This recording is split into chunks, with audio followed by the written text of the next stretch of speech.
Good day and welcome back. Now today we're going to look at a few ideas on how to generate a passive income. So it's definitely not going to be YouTube. YouTube is not a passive thing to do. It takes quite a long time to get monetized. It is continuous work, it's hard work. So it's definitely not YouTube. Patreon, not Patreon, because Patreon, it can be a passive income, but if you want to keep your subscribers, then you need to actually be active there as well. So that's not going to really work nicely. So we're going to look at courses, online courses, because I've got a Udemy course, so I do have experience in that one. Look at other options, and if you think, okay, no, I'm not the course kind of person, I do not have the time, or maybe you feel you don't have enough knowledge to do an online course, there is another way to generate the income as well with not much knowledge, but we will get to that one. Okay, first things first, we're going to look at two different types of online courses, Skillshare and Udemy.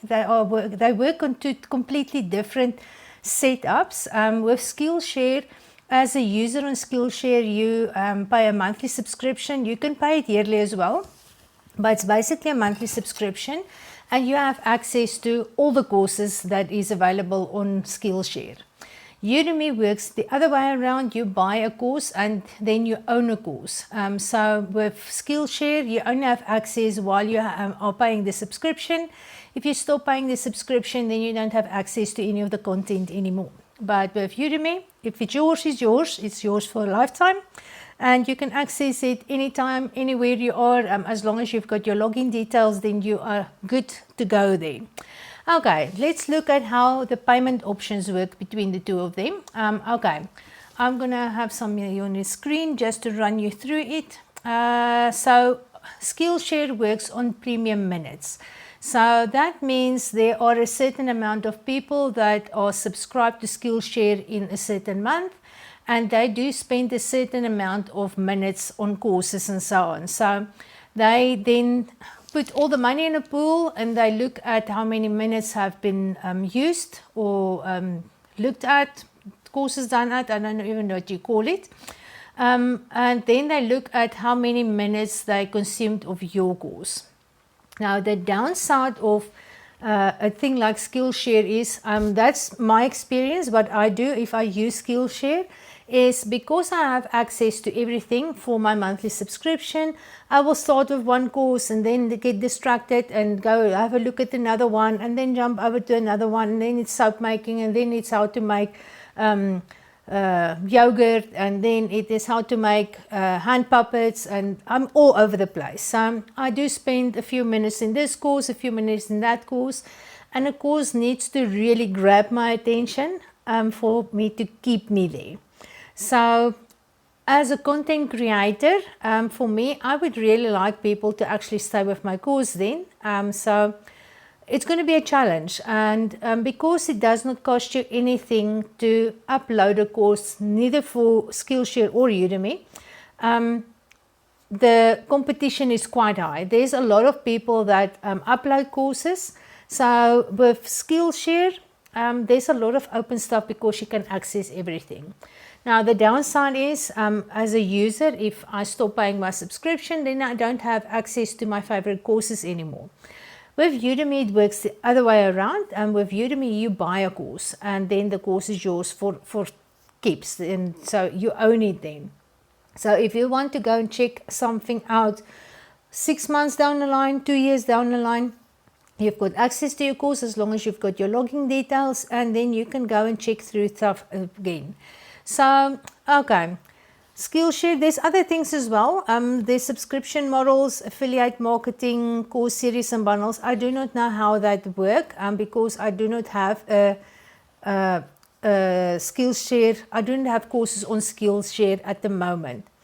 I am contemplating it to do my course on Udemy and on Skillshare both. The reason for that is you get two different markets. Some people like to do the monthly subscription and have access to a lot of stuff, and then they get the other people that say, you know what, I want the course and I want it to be mine. So I think it's two different groups of people. I tend to prefer Udemy courses. I've bought quite a lot over the past few years and so on, and I really do prefer to be able to go back to a course and just refresh some of the information and so on. Where with Skillshare, yeah, I can pay again and go have a look, but maybe I do not. I intend to do a course now. I do not really have the time. This month speeds past. I've been busy with a lot of other stuff, and then I haven't got anywhere for my money for that month, and then I need to pay the subscription the next month as well. So I prefer Udemy courses, but there are many people that actually do prefer Skillshare type of setup as well. So to have the same course maybe on both platforms might be a very good idea. Okay, so yeah, Udemy, let's go have a look at how Udemy's payment system works for creators. Okay, first things, we have a revenue share. So Udemy usually takes 30% commission of the sales, meaning you keep 70% of the revenue. That's only true if you are not opt-in the marketing and promotions program. That works a little bit differently. You make less money there because what happens then, okay, but with Udemy to start with, you decide on the price for your course. So if you decide it's going to be $20, you put it up as $20. If you decide it's going to be $200, you can change it like that. And then it's a fixed price. This is the top revenue share then. If you are opted in the bottom marketing and promotions, then they sell your course at a discounted price. So they will advertise it on various platforms, but at a discounted price, and then you only get a share from that. So the price dropped quite a lot, but you don't need to do any advertising. I'm opted into this one. I tried being opted in and opted out of it. If I do opt out of it, then my course reach very few people because it's not advertised, and I don't really have the time to do the marketing and advertising myself. So if you opt into it, I've seen on Facebook, if the Udemy ads come post, sometimes I see my course being advertised there, so it definitely are being marketed, and then I usually get quite a lot of students in that specific month. Okay, coupon codes. Sorry, I'm jumping up and down a little bit here, but coupon codes, you are allowed to create 3 coupon codes per month. So with those 3 coupon codes, you can decide, is it an unlimited free coupon code? Then you can dish it out to your family and friends and so on, and they can subscribe for free. Or you can decide on the best price, and then it's valid for a month. With the unlimited, it's also valid for a month. Or you can make a limited amount of free coupon codes for the time of a month. So there's different options that you can do. Every end of the month that expires, and then you can actually create a new coupon code or 3 new coupon codes per month. And you can do it on the 5th till the 5th. It doesn't need to be the beginning to the end of the month. Now with those coupon codes, if I send a coupon code and somebody clicks on my code or use my coupon, then I get 97% of the revenue from those sales. So yeah, there's different kinds of sales. There's different ways that you can opt in and out and so on. My average is what they say in Udemy is around $200 per month, but for me it is really a passive income. And if I say passive income, it doesn't mean it's not work. To be a top seller on any of these platforms, you really need to provide a very good quality course. Now with my soap making course, it took me a little bit of nearly 2 months to record and get everything ready. That's the research and the editing and the recording and all those kind of things. And I must say, okay, it was my first course. Things are getting easier now.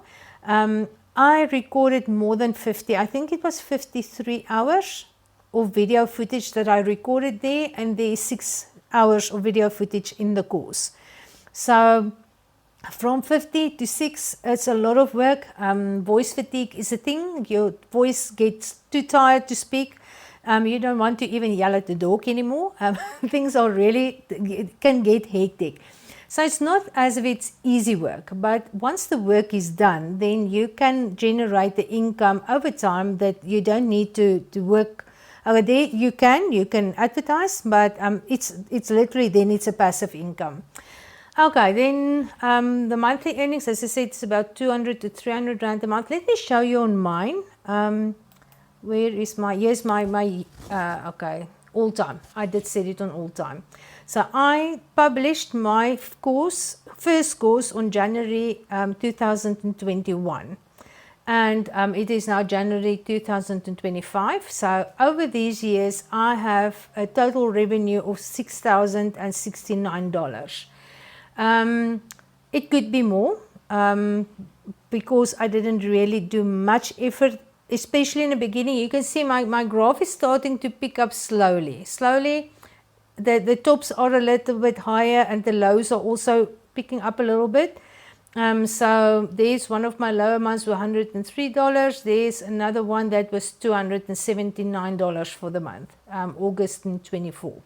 So you can definitely, if you put in effort regarding marketing, then you can definitely make more money out of this.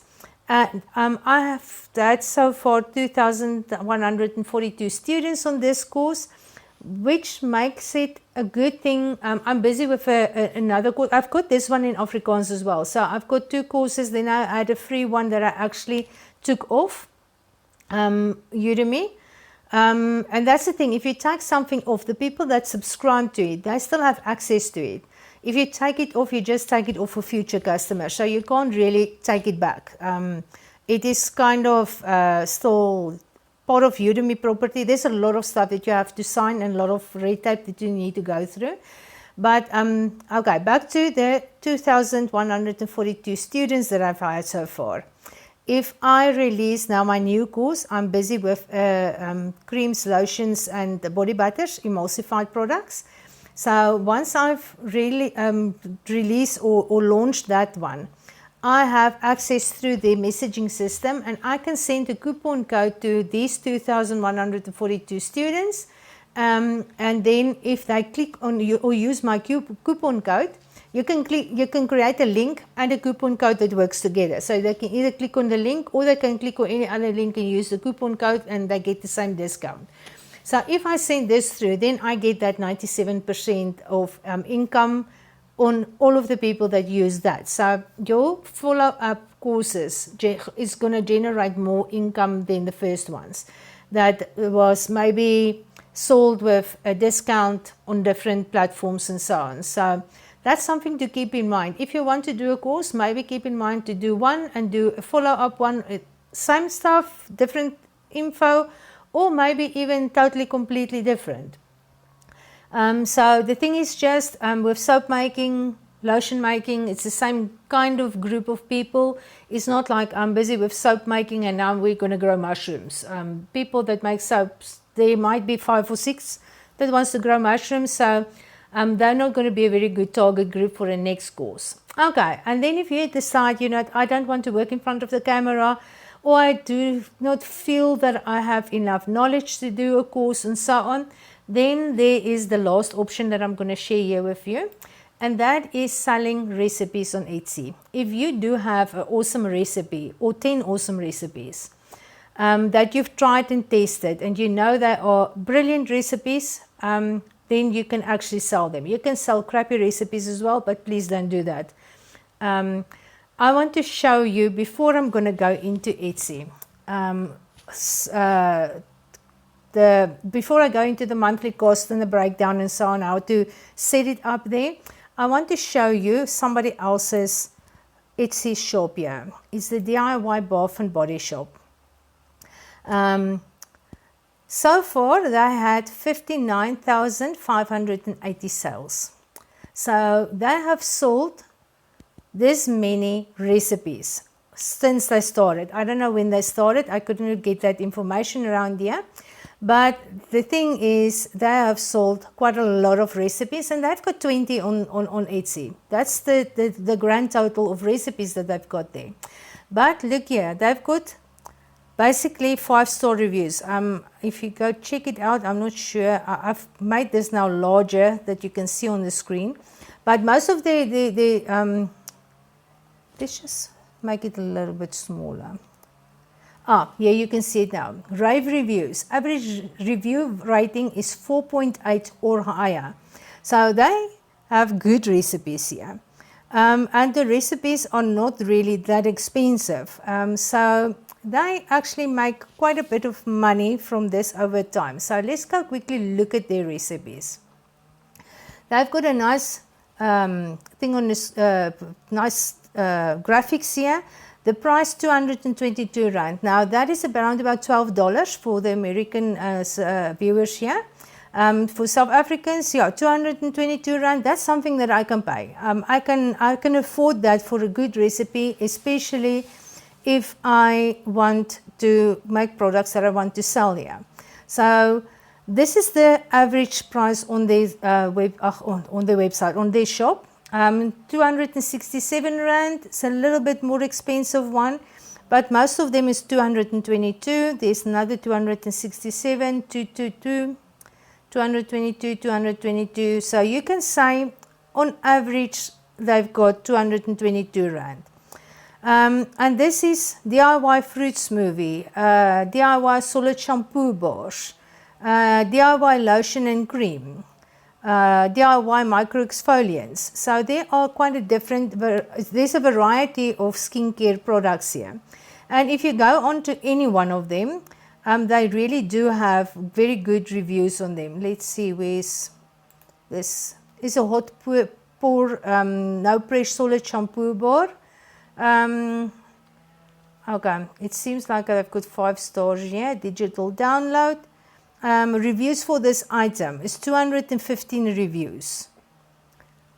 They've got 4,220 reviews. That is 4.8 stars or more. So really, really excellent. You see, item quality 5 stars, delivery 5 stars, customer service 5 stars. So they really do produce a good quality product here. And what I also like about their shop is if you go down, they will tell you what you're going to need for the specific, the ingredients. I think I need to make this smaller to show it on screen. For some reason it changes things up a bit. Learn more about this item. Okay, then they give you a little bit more information about this item. So if you might be wondering why I'm putting out a new shampoo bar recipe when I already have a pretty great one. Shampoo bars have become really popular, and okay, then this one is a different one because it's a pourable one. So we're not going to go too much into that. Then she says some will find there's a bonus considering that the current shortage of BTMS, but there is neither BTMS 25 nor BTMS 50 in this formula. So they do tell you this. Okay, there is 4 separate recipes in this book for different hair types. So there's actually 4 recipes in one here. And ingredients, this is what I wanted to show you. Ingredients necessary to complete this project. So you know what is in this shampoo bar or what they use for these recipes. So you know, is it available in South Africa? Is it available in America? Is it worth it to buy this recipe? Because that was one of my concerns when I started buying recipes, is it doesn't help. I spend 200 rand on a recipe, and then once I receive it, I realize, half of these ingredients are not available to me. So this is something else that you can keep in mind if you have want to sell recipes on Etsy. Okay, let's quickly go back to this side that I can show you how much it's going to cost you to have something on Etsy, and how much money you can make from it. Now, okay, firstly, there's a listing cost per month per item. We will get to that, but you can use the Etsy Plus subscription as well. Now, this is optional. This is not compulsory, but the optional Etsy Plus subscription is $10 per month. But it provides sellers with additional tools and customization options for their shop. Okay, then transaction fees. This is if you sell something. So if you don't sell something, this is not going to be applicable to you. So the transaction fee, Etsy charges a 6.5 transaction fee on the total order amount.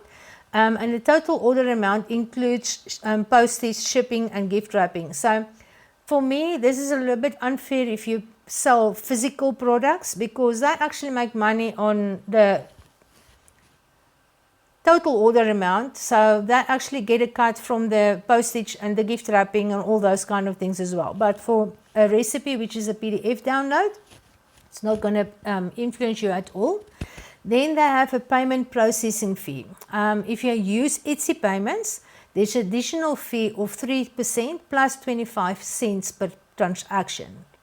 Then there are listing fees. So there are a 20 cents fee to list each item for sale, and the listing expires after 4 months. So I'm not sure if this listing fee of 20 cents per item is for 4 months, and you need to renew then, or if this is 20 cents per month per item. So I'm going to work on 20 cents per month per item here. Okay, and I'm definitely going to do this here because I have quite a few nice recipes. And this is going to take me half a day maybe to set up because I'm slow. If you're quick and really good at online thingies, it might take you an hour to upload a few nice recipes with nice photos and so on. Okay, additional fees, off-site advertising fee. This is also not compulsory. If you choose to participate in Etsy's off-site advertising program, there's a 12% of a total order amount.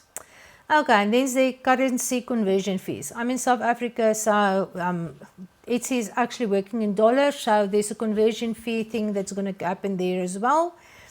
But let's look at the example calculation here. Okay, this is where it becomes quite interesting because it sounds like there's a lot of fees and so on. But if you sell a recipe or a pattern for $10, the transaction fee is going to be 6.5%, which is 65 cents. The payment processing fee is 3% plus the 25 cents, which are going to be a total of 60 cents then. Then your total fees between this transaction fee and the payment processing is $1.25. So your earning on a $10 sale is going to be $8.75. Okay, that's what you're going to keep for your recipe. Now, it might not sound like a lot, but if we look again at the Bath and Body Shop,